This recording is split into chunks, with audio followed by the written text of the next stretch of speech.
Perceive, process, perform. Do you need inspiration for your practice? Or do you simply need to practice inspiration? With this series, we aim to do both. Give us 15 minutes and we'll give you practice inspiration. Terry Harris is the CEO of Harris Biomedical. His ability to transform confusing and tangled regulations into understandable and functional compliance programs has been a boon to the dental and medical communities alike. In this presentation, he presents an overview of the top OSHA citations and how to avoid them. Hello, I'm Terry Harris with Harris Biomedical. And for the last 25 years, we've been assisting dentists throughout the country in their endeavors and their efforts to be in compliance with the regulations of OSHA. And for the last 12 years, we've been working with the same dentists and a lot more new dentists as they try to understand and to comply with the regulations with HIPAA. In that time frame, we have seen on an average of 1,000 to 1,200 dental offices every year. We've roughly conducted 12,000 hazards assessments in dental offices. We've trained about 160,000 dental professionals in the fields of OSHA and in HIPAA. We have written 6,000 OSHA programs and about 4,500 HIPAA programs. And in that time, we've seen just about everything that you're going to see in a dental offices, both the good and both the bad. And when we write the programs for our clients, and sometimes when we don't, we also represent them in the appeal process once they get cited by OSHA. In OSHA, there are roughly 8 or 9 primary areas that we consistently see where offices are going to be cited. The top 3 are what I'm going to talk about this morning. And the number 1 program that we see in the dental offices when they are inspected by OSHA is that they have an out-of-date or sometimes not any written programs at all. Now, OSHA has a requirement for 3 basic written programs. The Accident Prevention Program, which is general safety, and that was the first of the programs that OSHA requires of the employers to have, written back to the basic OSHA Act in 1970. And from that, the process by which the investigations take place was spawned. The second program that we see, or the second program that's needed under OSHA, is the Hazard Communication Program. That was adopted in the mid-'80s, and that was a time when most of the dental offices and most of the individuals who are employers in the dental office finally found out that they have a federal law that they have to comply with that's basically designed to ensure that employees have a safe place to work. In essence, employees have a right under OSHA to come to work, do their job, and go home in pretty much the same physical shape that they started out.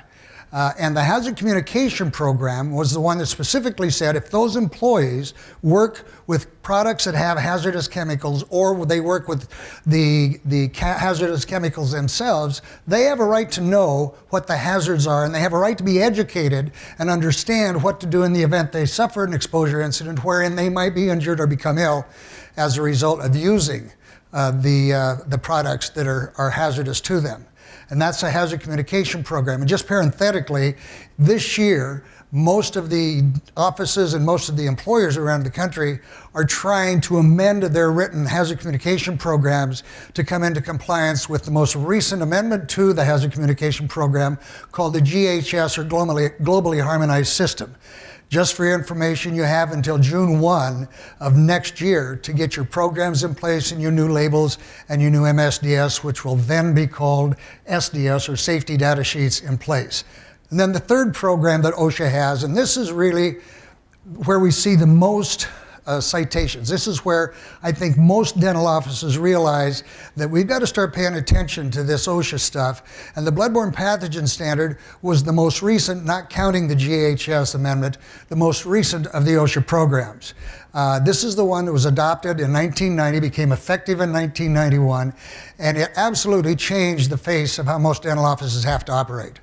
This is the one that says you have to wear personal protective equipment anytime that you're in a situation where there might be, or a reasonable likelihood, that you're going to have blood or body fluid reach your skin or your clothing. And so the bloodborne pathogen program, the hazard communication program, and the accident prevention program are the three programs that we see listed as being the basis of citations for either not having them current to current regulations or not having them at all. So that's the one of the top three citations in the OSHA program. The next citation that we see a lot, and this has to do more than any other one besides the written program, is the failure to provide adequate training to staff members. There might be some confusion on this because more often than not, the basic life support, BLS, CPR, first aid training is a 2-year card.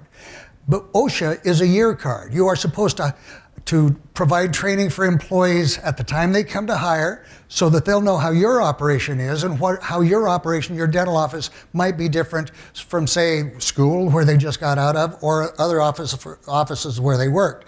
So at the time of hire is when you're supposed to have the first training with your employees. This almost never happens. People come in, they say, welcome to the practice, get to work. And they don't have any kind of indoctrination to that particular practice. And that is one of the most common citations, not being or not receiving the training at the time they come to work. And then the confusion about yearly versus every other year is that the bloodborne pathogen and the hazard communication program require annual training, at least for the clinical staff. And so our recommendations always are, because we work in a team concept in dentistry, is to have the training when they come to work and annually within 12 months thereafter. And we really do suggest that the whole staff has the training. Most dental offices aren't so large that they should go ahead and leave the administrative staff out of this. Remember that dentistry is a team kind of approach. All members of the team should have the training so they can understand not necessarily clinically what they have to do, but understand what they have to do to make sure they have a safe working office. The thing to remember about OSHA, it is the doctor's responsibility, the employer's responsibility to make sure that the employees have a safe workplace. That's why the employer or the doctor provides and buys and makes sure that they have the current written programs. That's why the rules say that the employer or the doctor has to be sure that they have the training on an annual basis. And that's also why that the doctor is responsible to make sure that the employees follow the rules. And the interesting thing about, and maybe the unfortunate thing about OSHA, is if the employees don't follow the rules, and there's an investigation, and the investigator decides to cite an employee or cite an action that the employee is doing that's contrary to what's allowed by the regulation, it's not the employee that writes the check if there's a penalty. It's not the employee that gets cited. It's the doctor that gets cited, because it's a doctor or the employer's responsibility to make sure that the employee has a safe workplace. In other words, or an example, let's say the employee decides that they just can't, and we hear this a lot, we just can't wear the mask in a clinical setting simply because it fogs over my glasses. Every day the doc says, put the mask over your bridge of your nose. Every day the employee doesn't. When the OSHA inspector walks in and sees that the employee isn't wearing the appropriate personal protective equipment when they should be wearing it, there'll be a citation, and even though the employee is the one that didn't follow the rule, the doc writes the check. So that's why it's really important to have the training in front of them on a regular basis, make sure they understand what the program requirements are, and make sure that they follow the rules. And that's the side when we talk about the issues relating to OSHA. When we talk about HIPAA, it's just a bit different. Under HIPAA, individuals are responsible for their own activities. And what that means is that once the employee has the training under HIPAA, and once the employer makes sure that the written policies and procedures in place, and once the employee signs what is called an employee confidentiality agreement, meaning that they understand the rules and they understand what can happen if they don't follow the rules, if the employee breaks the rules, it is the employee who is responsible to pick up the tab if there's a penalty. And that includes sometimes, in the very worst case scenarios, where they use it, say, maliciously, use patient information maliciously. If they use it to their own benefit or their own personal gain, then that means it could be a criminal activity involved.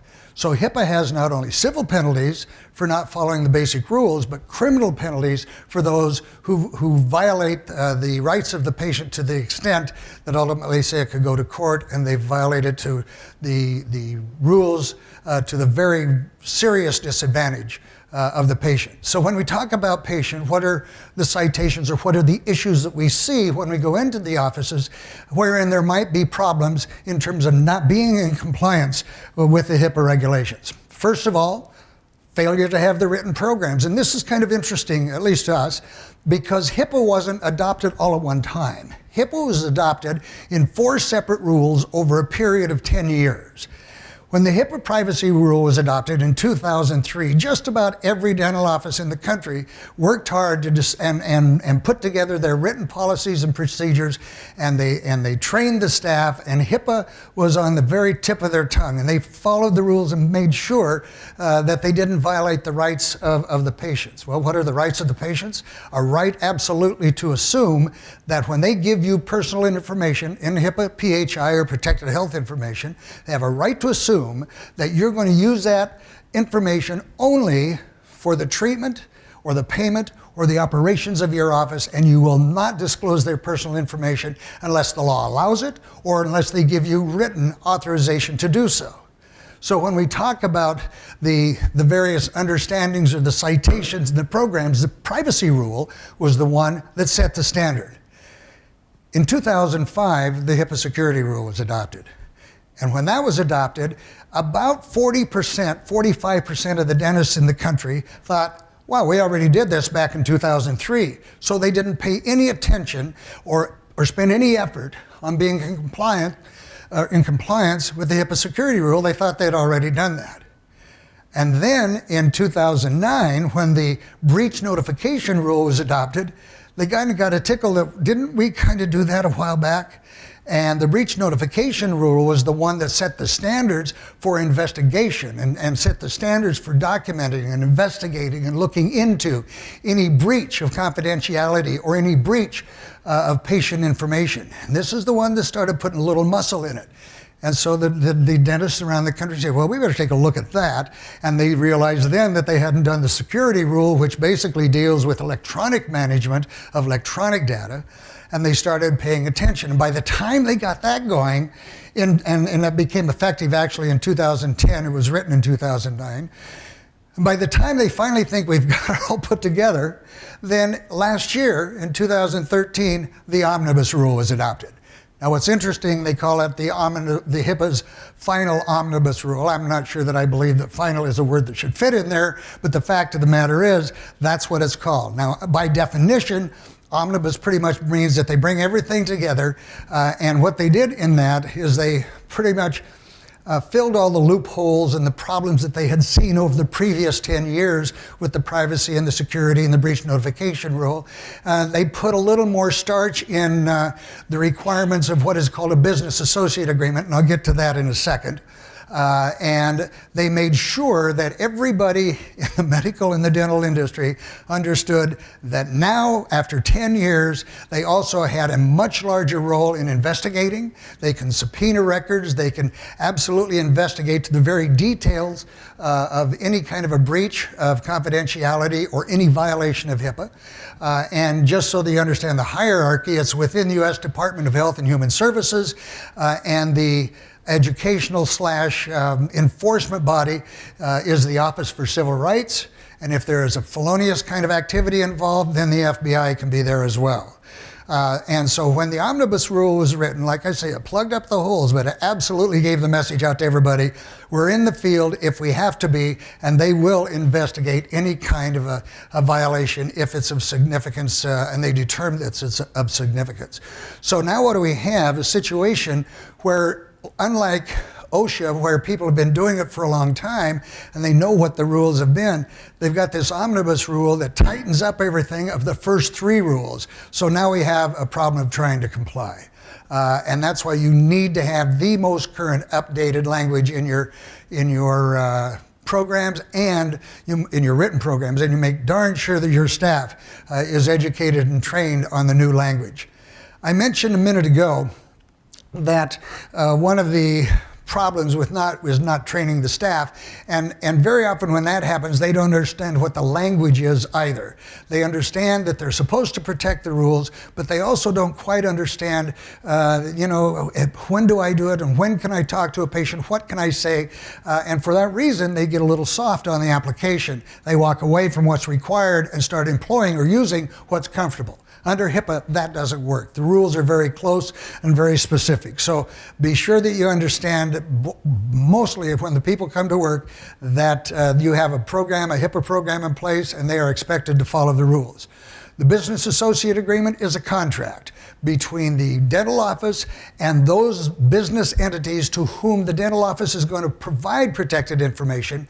And those entities that they're going to provide the information to are not required to follow HIPAA rules and regulations. HIPAA applies only to the medical industry and to the dental industry. And in dentistry, that means dental offices, denturists, and dental labs. And they're called covered entities. Anybody else with whom they have to give information to, or to whom they give information, like a collection agency or like an IT person, or it could be a practice management firm that has information about patients, they must have the contract called the Business Associate Agreement, and that Business Associate Agreement transfers the responsibility to protect patient information to the business associate.